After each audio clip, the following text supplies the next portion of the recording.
Hey guys, तो स्वागत है आप सबका सुनो कहानी चैनल में। तो लल्लन स्वीट्स बुक चल रही है हमारी, जिसका मैंने 3 पार्ट अपलोड कर दिया है। अपने रिव्यू आप ज़रूर देना कि कैसा लगा आपको, और आपका फेवरेट बुक कमेंट करना ना भूलें। और ये है चैप्टर 4 पार्ट 4। तो लेट्स स्टार्ट। रविवार रविवार भंडारा रविवार, आलू खाओ, पूरी खाओ, लड्डू खाओ, चार।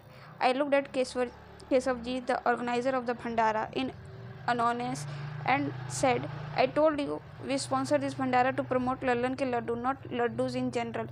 You have to include the words Lallan ke laddu in your rhyme. He nodded nervously, mechanically pouring aloo ki sabji into leafy bowls. We say Lallan ke laddu in the next rhyme. Madam ji, पराठे आलू के, बिहार के vote Lalu के, मगर मीठे में लड्डू लल्लन के। No no no, this one is not as nice. It makes the customer's attention to go it too many directions. Aloo parathe Lalu Prasad Yadav. And by the time our name comes up, they have already gone off with the aloo puri. Is this how you expect us to beat Manchanda? Change this rhyme. Later, as people lined up for the monthly Sunday Bhandara, culching their plates and bowls, I could not help but be proud of my genes. Genius marketing idea to sponsor the Sunday Bhandara and remain a step above Manchanda for our laddus. Since we have started this 3 months ago, our dip in sales because of the Manchanda store being renovated had shot right back up.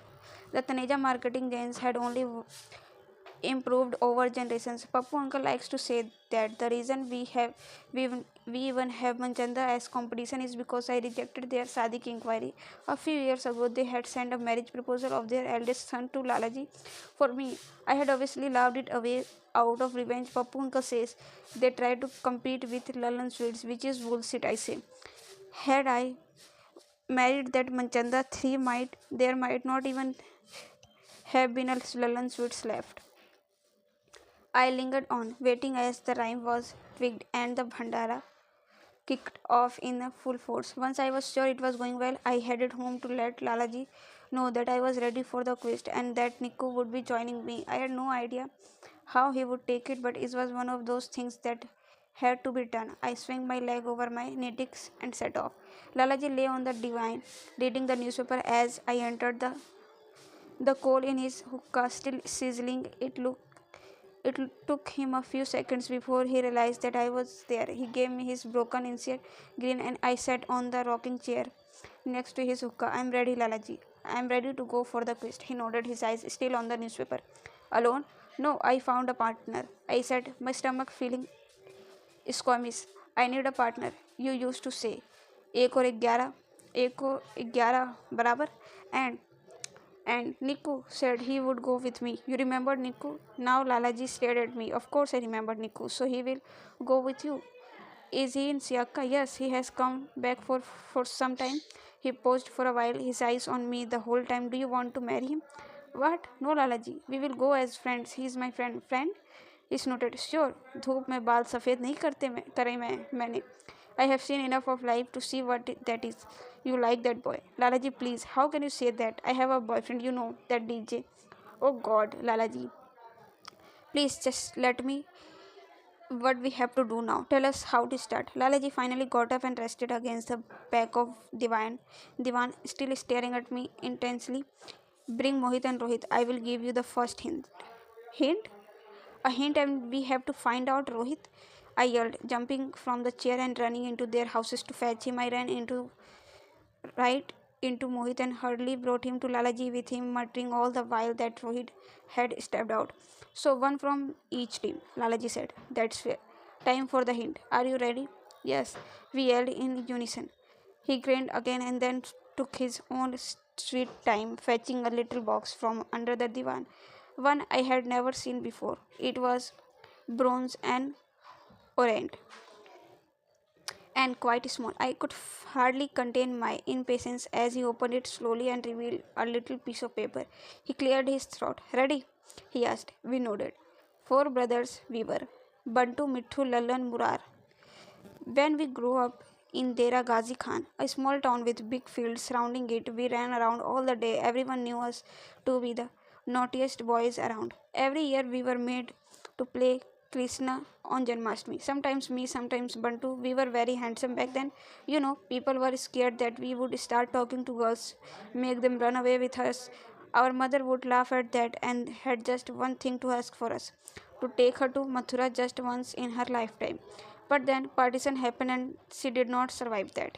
When I started Lallan Sweets, I first went to Mathura to seek the blessings that my mother wanted. Oh, Mohit said. You want us to do the same? Seek blessings from Mathura before we start off on the quest? I want you to go to the Mathura and seek out the Russia group. I met them when I went there. And then I asked, just seek them out and you will know what to do. Lalaji replied cryptically. I extended a look with Mohit. What about the magic ingredient though? I asked him urgently. How will we know when we have it? You have to tell us something about it. What does it look like? Lalaji's eyes seemed to lose focus as he looked for words to describe it. It is the most magical thing you will ever know. Your life will be different before and after you know it. It contains the light of the sun and the twinkle of the stars. When you hold it, it will stand out against anything else in its surroundings. It is a big being in itself, a word in itself, and yet it is just a little ingredient, nothing else. You take a pinch of it, and that's that. We were absolutely enthralled. So that's it, Russia group in Mathura? Mohit asked. Yes. Mohit dashed out looking for Rohit. I knew that they would try to leave the same night. I gave Lalaji a long look. You sure we should? We can do this? I asked him. He did not reply and instead prodded at the coal in his hookah. I ran outside to rushing it to tell my mother, and of course Niku. How should we go? How will Rohit and Mohit? They will take Pappu uncle's Zen. I told Niku. His mouth fell upon. He has a Zen? So luckily. I have been dreaming about that car ever since it came out. I nodded sympathetically. When Pappu uncle had driven in the brand new white Zen, a loud gasp had escaped my mouth. It was so beautiful with its sleek steering wheel, seat covers, and board. So beautiful that I could not help but say yes. The moment he asked me if I wanted to go for a drive, I had decided that one day I would buy a car too, but not a Zen. I would love to buy an Steam, the real rich man's car. Well, Niku said we could take a bus or train, but I think the best way is by car, which we don't have yet. Can you tell me something I don't know? I was just getting to it. I spoke that to the mechanic Sambhu. Do you know him? Not really. My native never needs a mechanic. Well, Sambhu said we could take one of his car.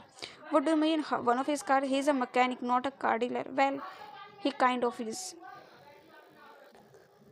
Well, he kind of is. What do you mean? People sell him stolen cars and he makes them new. What? Nikyu.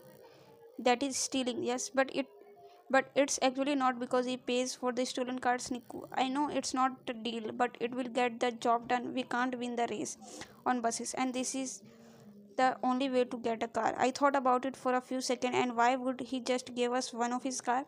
Well, when a car is stolen, they don't want it in their area for some time. He said that he has a Siaka car that he would be glad to get rid of for some time. We can take it as long as we maintain it. What if the police catches? Then what? I thought about it too, but he will change the registration plate. So really, what are the chances? A car was our best bet.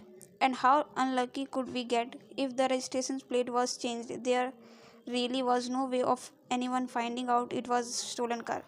Do we have to pay him? I asked quietly. Nico shrugged, and so we decided to speak to Sambhu. Half an hour later, we had a car at our disposal as Sambhu handed Niku the keys, asking him to pick it up from his garage.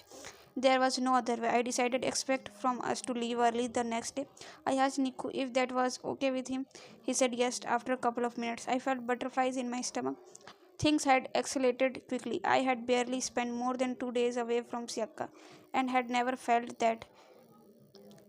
the need to either. My life was here. It felt like a big step, and despite the competition and ill will, was excited. I had never heard of anyone taking a trip like this, and I had not even begun thinking of what lay at the end of it, inheriting Lallan sweets. However, what really made me nervous was spending all these days with Nico. While I did see flashes of his old self, There was so much about him that felt like a completely new person. The way he put his hands in his trouser pockets, raised an eyebrows, or looked at me like he had moved on. Would he laugh at my ways if the going got though? Would he stick it out our or scoff at this strange race? For me, it had been simple. He had offered to join me, and I could not refuse. But I had never gone a trip, let alone be going with a man. What scared me was the possibility that I had probably lost all the old Niku forever. And then Lalaji voice singing his favorite song rang in my ears. वक्त ने किया क्या हसीन सितम.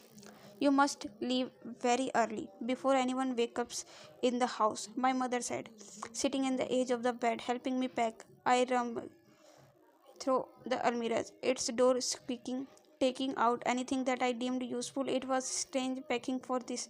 I had no idea where we could actually be heading, but I did not worry much about the clothes as we summers was upon us. Now that we had a car, I could easily pack a bunch and still have enough space. I will pack some of snacks for both of us. My mother went on. If I knew, I would have had something really, but Mama, please, we don't need it. We are just going to Mathura. I am sure we will find enough food on the way. Who knows where this trip will take you? I am happy though that Nico is there to take care of you. I can very well take care of myself, I said, wondering if I should take my jeans and tie up shirts. I doubted we would going to any disco, but I did not want Nico to see me only in baggy pants and kameez. Confidence is good, but not too much of it. Remember it that, she said, lifting her fingers as I rolled my eyes. She would been watching too many movies, and there was a story coming. I could feel it. You don't know, she said, as I darted off to our common dressing, picking up the comb, wondering if I would need in these when we got married. Your father and I. It was because of our confidence that we were able to run away, but we paid the price for it. I can tell you that much. Yes, so I have heard, I muttered, but she obviously pretended not to hear me and raised her voice as if she were talking to a room full of people. I was just 19, she began, as I went around the room picking up things. If I forgot something essential, I would definitely be blaming my mother. I wish there was something like a takeaway phone so we would not have to keep looking for a booth to call. There were not so many love marriages as there now. Ah, Daru. Ever since this Shahrukh Khan has come, every second person wants to love marriage, but it was not too common, so common back then, and that's why we had to run away. Your father picked me in the middle of the night, and quite frankly, we never looked back. Your Lalaji took us in a but my parents, they did not speak to me until after you were born, but I don't regret it. Of course, I. Meanwhile, packed my favorite pink and white suit, deciding to wear it on a nice day, probably when we finished the quest. I wanted Niku to see me in it. We settled in and quite honestly become the coolest couple around. At least once in a 2 months we would drive to Delhi and watch movies. There were not many theaters back then. There were your father's friend. We would regularly go their no houses for dinner and all. When you were born, he was so happy. I knew he wanted a son. Lalaji here was very understanding that way. The moment he saw you, he loved you. I smiled at her and then continued packing. It was though one of these friends that he met the ashram people. At first, your father was very spectacle, but slowly they become friends, and pretty soon he was going to the ashram a lot. He wanted to put you in the ashram school. They don't have a normal schooling. It's quite different. He would wear a mala every day. The ones these hippies who come to Siaka wear. The one with a big brown motis. Yes, I know which kind. I said, waving my hand, but the mala could not protect him that night when he was coming back from the ashram. Could it? When that car hit him sometime, I think it would never have happened had he not started going to the ashram. I sneaked a look at her and was relieved to see that she was not crying. She did not cry often, but when she did, I never knew what to say. I didn't know how to pacify her because I only knew my father through what I had heard about him. I didn't have any memories, just photos and anecdotes to from a picture in my mind. I'll get the magic ingredient, Mama, I said, folding a towel and handing it to her. I will get it and make him proud. This shop, it is his legacy. He put all his life into it. I am going to inherit it. and then take Lallan sweets beyond what was ever dreamed of it. She held my hand. Yes, you will. But my point is that we were so confident about everything going our way. Life could not have been better, and then I lost it all. Don't make the same mistake. I wanted to tell her that what she said didn't really make sense in my situation, but I nodded all the same. Niku, I called out, trying to be loud and quiet at the same time, trying not to yell out to him from the street below and hoping my voice would carry to him but not to Rohit and Mohit. Where were they anyway? Would they really have left without even telling me? My stomach flipped at the thought. Of course they would. If they had not left already, there would be many hours ahead of us. Niku, I called out again. He appeared at the window after a few seconds. What's wrong? We will leave at 4. I whispered, holding up four of my fingers, but he obviously didn't get it and decided to come down. He was wearing tracks and a t shirt, rubbing his floppy ears, reminding me of a puppy. I wanted to laugh. Your PJs look completely stupid, by the way, he told me. I stared at him, indignation written all over my face, so he added, but not you. I nodded my eyes at him. Don't try to be smart. I don't have to try. Whatever. I came to tell you that we will leave at 4 tomorrow morning. I like an early start to an adventure. Where is the car? It's at Sambu garage. I have the key, but we will have to walk till there in the morning. Walk there with my luggage? What the hell are you carrying? Just essentials. But why don't you get the car and then come here? Niku raised an eyebrow. I could, but what will I get? What do you want? I want to make Taru Taneja Moti Hai. A proper song with a chorus and all. You know, he said, grinning. I glowered at him as he chuckled and left without saying goodbye. I didn't get so much sleep that night. It felt like one of those school days when we were going out for a trip. I would be so excited that I would not be able to fall asleep, and then I would be tired during the trip. Nico would laugh at my groggy face and run off with his boyfriends until I woke up and went to find him. After a couple of hours of disturbed sleep, I finally got up I finally got off out of my bed and decided to get ready. It was while I was speaking my toiletries that I heard someone creeping around the house. I had a pretty good idea who it was. I crossed the veranda and sure enough there was a Pappu uncle with a torch in his hands. Pappu uncle, I said suddenly and deliberately, startling him and making him drop the torch. Tara beta, he said, bending to pick it up. What in the world are you doing up so late?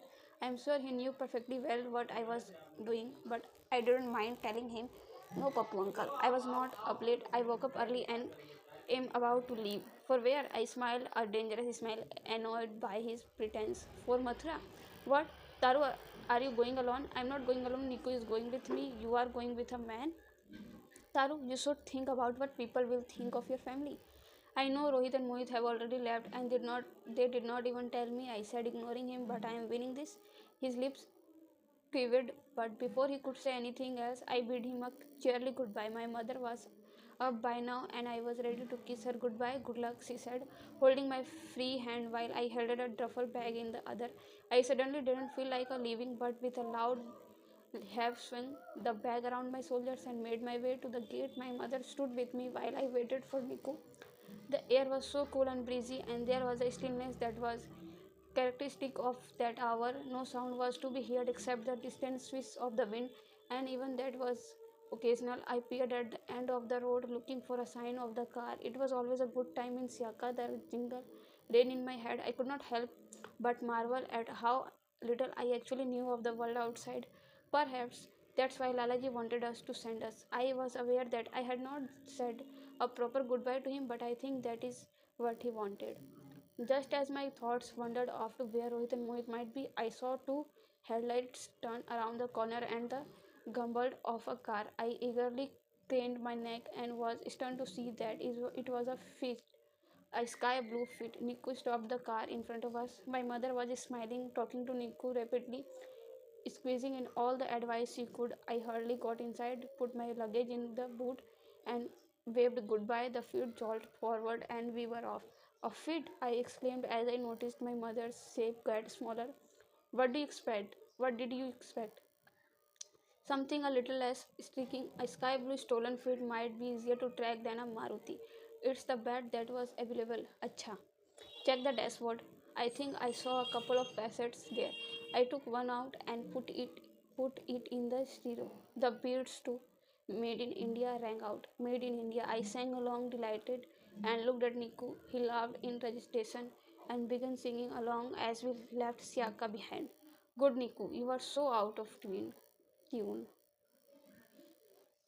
तो guys यहाँ पे chapter 4 भी ख़त्म होता है. मिलते हैं next chapter में. Do comment and share my video. Thanks for watching.